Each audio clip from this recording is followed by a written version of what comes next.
बहुजन सौरभ, बहुजनांच्या सामाजिक व सांस्कृतिक चळवळीचे मुखपत्र। नमस्ते, जय भीम। मैं एडवोकेट डॉक्टर सिद्धार्थ कामले, दैनिक बहुजन सौरभ का मुख्य संपादक। आज पार्लियामेंट सेशन चला, बहुत दिनों के बाद में हफ्ते के आखिरी में ओम बिरला जी ने और सब इंडिया अलायंस ने ये ठहराया कि भाई इससे कुछ लोगों का भला नहीं होना है, हमें आना पड़ेगा। लेकिन ओम बिरला जी ने भी उनको कहा कि भाई आप जो भी बोलना है आप बोलो, और जो भी विषय पे बोलना है। तो उन्होंने कहा। राहुल गांधी जी ने अपनी बातों को बड़ा स्पष्ट किया। आज सिंदूर के ऊपर में क्या क्या हुआ इसके बारे में उन्होंने काफी पूछा है और काफी जोरों से उसके ऊपर में चर्चा हुई है।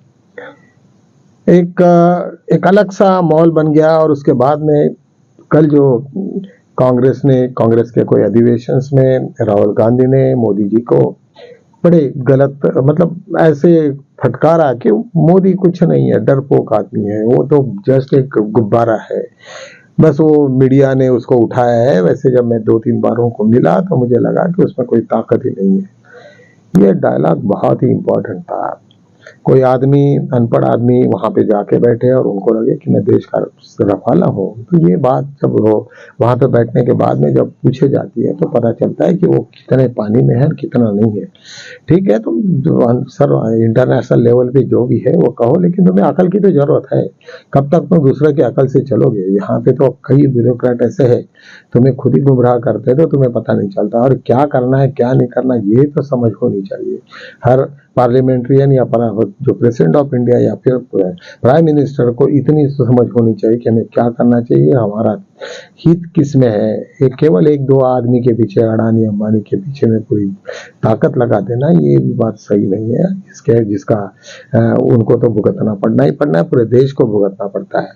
ये सब सिचुएशंस को सब मालूम था। और जब उनको मालूम है कि आरएसएस के भरोसे पे वो इतने साल तक वहां पे 11 साल गए और उन्हीं को आंखें दिखाना, तो निश्चित रूप से वो काफी तकलीफ में आए। और आरएसएस और बीजेपी का लड़ना ये स्वाभाविक भी हो गया था। कुछ सूत्रों से ऐसा भी पता चलता है कि धनखड़ जी को ने जिस तरीका से कांग्रेस के साथ में थोड़ी नजदीकी बनाई थी, और वो आरएसएस के तो पहले से ये थे। तो जब निश्चित रूप से उन्होंने चंद्रबाबू नायडू को कहते हैं कि 2-3 बार फोन किया, उन्होंने कुछ मैसेजेस भेजे कि भाई आप इनका विड्रॉ करो, सपोर्ट विड्रॉ करो। शायद ये हो सकता है कि आरएसएस के कहने से वो ऐसा कुछ हो गया होगा, क्योंकि आरएसएस जब उसको कॉन्फ्लिक्ट में नहीं आता तब उनको मालूम है कि उनकी ताकत कहाँ कहाँ पे है। और निश्चित रूप से धनखड़ जी को, जगदीश धनखड़ जी को पता था कि भाई मैं उसका कुछ कर सकता हूँ। लेकिन ऐसे भी हालात में उन्होंने डरना नहीं था। उन्होंने क्या रहता कि तो इम्पीचमेंट मोशन लाइए आप, कोई दिक्कत नहीं। तो शायद वो नहीं भी होता था, लेकिन वो भी चाहते थे कि एक बार ये कुछ हो जाए। और अभी उन्होंने उनके सब फोन ट्रैप किए, मतलब बंद है। सब लोग उनको ट्राई कर रहे हैं कि कहीं ना किसी जो वजह से वो उनके फोन ट्रैप हो गया। लेकिन इन हाउस अरेस्ट होने के जैसा उनका सिचुएशन है, नियरली बहुत गलत बात है। दूसरा एक इंडिया अलायंस का एक बहुत बड़ा ये रहा कि जो बिहार में जिस तरीका से वोटिंग का ये सब सिलसिला चल रहा है, और जिस तरीका से उन्होंने जो फर्जी वोटिंग और जो डिलीशन किया, जो महाराष्ट्र में चला, वो किसी के ध्यान में तक नहीं आया और इतना विषय चला। लेकिन वो अभी जैसे भी यहाँ का सब एनालिसिस हुआ और पता चला कि आरएसएस ने तो ये भी गड़बड़ी करके रखी है। तो निश्चित रूप से वहां पे ये सब लोग सतर्क हो गए और हर आदमी बड़ा सतर्क होने से एडीआर ने काफी फाइल किया। सुप्रीम कोर्ट में बहुत सारी याचिकाएं हो गई है। और उसके पश्चात ऑलरेडी सुप्रीम कोर्ट में कहा कि भाई आपको Aadhaar card, voter list, voter card और रेशन कार्ड, ये तीनों को कंपलसरी करना पड़ेगा। लेकिन उनको मालूम था कि इसके वजह से सब नुकसान होगा, हमारा प्रॉब्लम होगा। तो उन्होंने एफिडेविट में दिया है कि इन्हीं तीनों की कोई जरूरत नहीं है। निश्चित रूप से जब जजेस ने ये कहा कि भाई ये डॉक्यूमेंट हमारे भी पास नहीं है, हम कहाँ से लाएंगे, तो ऐसे सिचुएशन में मुझे लगता है कि ये बात बड़ी सीरियसली हो जाएगी। यदि जब नहीं भी होती है तो लोग रास्ते पे आएंगे, जिन जिन लोगों के वोट गए हैं वो छोड़ेंगे नहीं, वो कहेंगे कि नहीं हमें तो वोटिंग करना ही करना है। ऐसे सिचुएशन में बड़ा अपने आप को लोगों को उचकाना है और अननेसेसरी जब रास्ते पे आ जाएंगे तो भाग जाना है। इससे कभी ना कभी ऐसा हो जाएगा कि लोग जबरदस्ती से कुछ ऐसे कदम उठाएंगे कि जिसके वजह से ये इसमें यहाँ पे बहुत बड़ा नुकसान हो सकता है, देश में एक अलग सा माहौल बन सकता है। ये सब सिचुएशंस है। एक दर्द लायक घटना हुई है कर्नाटका में, एक बड़े छोटी सी जगह थे कुडुम्बा करके, वहाँ पे एक मंदिर, वो मंदिर एक्चुअली वह जैन लोगों के हाथ में था, लेकिन वो हिंदू टेम्पल था, और वहाँ पे कई ब्राह्मण्स ने उन लोगों को पूरा का पूरा कब्जा लेके रखे थे। लेकिन ऐसा कहते हैं कि पिछले 10 साल में सैकड़ों लोग मारे गए, मतलब 100 के ऊपर में, और जो आदमी उसमें इंस्ट्रूमेंटल था, जो लोग गड़ाने का काम था, वो स्वीपर था। वो स्वीपर ने जब करते करते जब उसको पता चला कि भाई इतना सारा हो रहा, एक दिन जब सब ये हो जाएगा और मेरे ही ऊपर में आ जाएगा करके, उसने वो पूरे गांव को छोड़ा, बस्ती को छोड़ा, अपनी फैमिली को लेकर दूर चले गया। उसके बाद में उसने पुलिस को सब कुछ बताया। उसके ऊपर में सीतारामैया जहाँ की चीफ मिनिस्टर है, वो पूरे के पूरे उन लोगों ने को ये किया। फिर दोबारा वहाँ पे और एक जबरदस्त हादसा हुआ।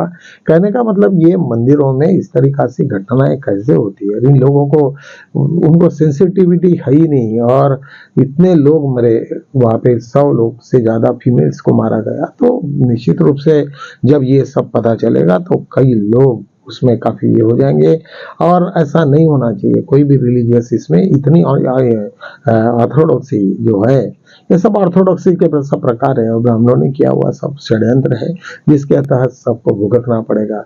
ये सब सिचुएशन आज हमारे सामने में आई, वो तुरंत एफआईआर और एक काफी सख्त लोगों के हाथ में इसकी जांच दी है।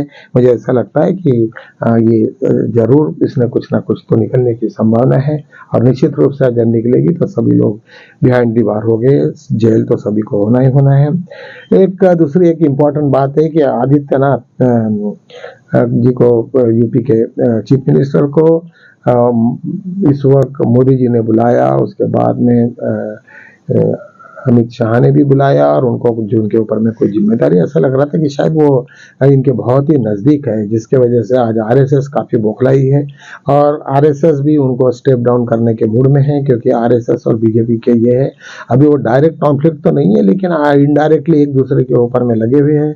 निश्चित रूप से उसके जो नतीजे आएंगे वो पॉजिटिव आएंगे। एक सुप्रीम कोर्ट की एक बात आज ये हुई कि वो जस्टिस यशवंत वर्मा के ऊपर में जो भी चला था, उन्होंने कहा कि मेरे इन हाउस की वजह से मेरे को क्या इम्पीचमेंट करोगे, तो मेरी भी तो बात सुनो, मैंने क्या बोला उस वक्त, तो जो भी हुआ, लेकिन आज तो मैं कोर्ट के सामने आ गया। तो भूषण गवई जी ने, चीफ जस्टिस ऑफ इंडिया ने, उन्होंने कहा कि ठीक है, हम आपकी भी बात सुनेंगे, ऐसा नहीं कि नेचुरल जस्टिस तुम्हें नहीं मिलेगा, तो जो भी इन हाउस का जो भी हुआ उसके रिजल्ट मिलेंगे तुमको। और दीपंकर दत्ता और एक जस्टिस आशुतोष करके वहाँ पे जिस सुप्रीम कोर्ट के जजेस है, उनकी बेंच गठित करने में आई, उनको भी बोलेंगे कि ठीक है भाई, तुम्हें जो भी है। निश्चित रूप से हम पहले दिन से ये कह रहे थे कि उसमें कुछ ना कुछ तो भी बहुत बड़ी साजिश हो गई है।